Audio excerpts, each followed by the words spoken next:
বারবার রাষ্ট্রের ক্ষমতার পরিবর্তন হয়, কিন্তু শ্রমিকের ভাগ্যের পরিবর্তন হয় না। রাজনীতিবিদদের পরিবর্তন হয়, কিন্তু শ্রমিকের ভাগ্যের পরিবর্তন হয় না। আজকে আমি যদি হিসাব করি, আমরা ঘর থেকে বের হয়ে যদি কোথাও যাতায়াত করতে হয়, একটা রিক্সা ডেকে এই মামা আসেন, রিক্সাতে করে যাই। যদি আমরা কোন আমাদের খাবারের কথা চিন্তা করি, চাল থেকে ভাত হয়, সেই ধান উৎপাদন আমাদের কৃষকেরা করে। বাংলাদেশের ইতিহাসে সবচাইতে বেশি শ্রমিক প্রতিনিধি এই সংসদে আছে। আমাদের সামনে উপস্থিত জাতীয় নাগরিক পার্টি এনসিপির সদস্য সচিব, উনি একজন কৃষকের সন্তান। আমাদের বিরোধী দলীয় নেতা ডাক্তার শফিকুর রহমান, উনি একজন শ্রমিকের সন্তান। আমাদের জাতীয় নাগরিক পার্টি এনসিপির আরেক সংসদ সদস্য হাসনাত আব্দুল্লাহ, উনি একজন রাজমিস্ত্রির সন্তান। আমিও শ্রমিক পরিবার থেকে এসেছি।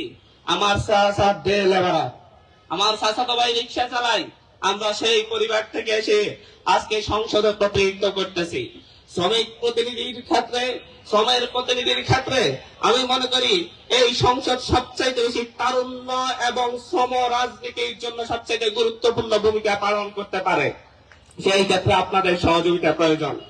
আমাদের দরকার দিক নির্দেশনা। আমরা চাই এই দেশটাকে গড়ে তুলতে আমাদের এই দেশের অর্থনীতি পুরোটাই শ্রমিকদের উপর নির্ভরশীল।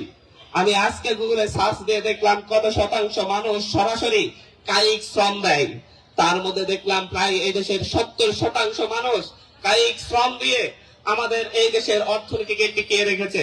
আমাদের এই দেশের গার্মেন্টস শ্রমিকের সংখ্যা প্রায় 40 লাখ, যেটা সারা বাংলাদেশের মোট জনসংখ্যার প্রায় মাত্র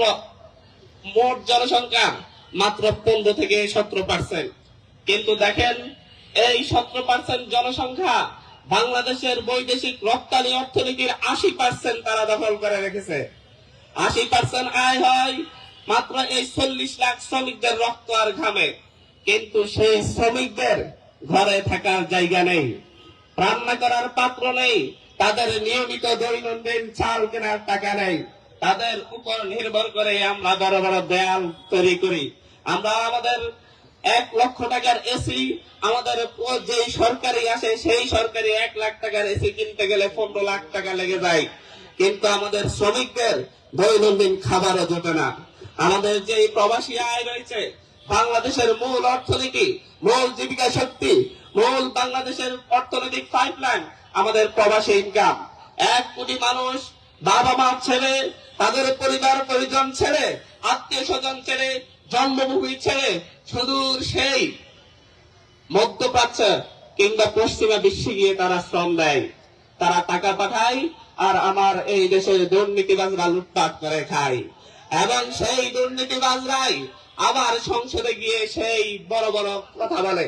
11,000 কোটি টাকা, যারা 11,000 কোটি টাকা জনগণের টাকা মেরে দিয়েছে, তারা সংসদে এসে যখন বড় বড় কথা বলে, তখন আমাদের লজ্জা লাগে।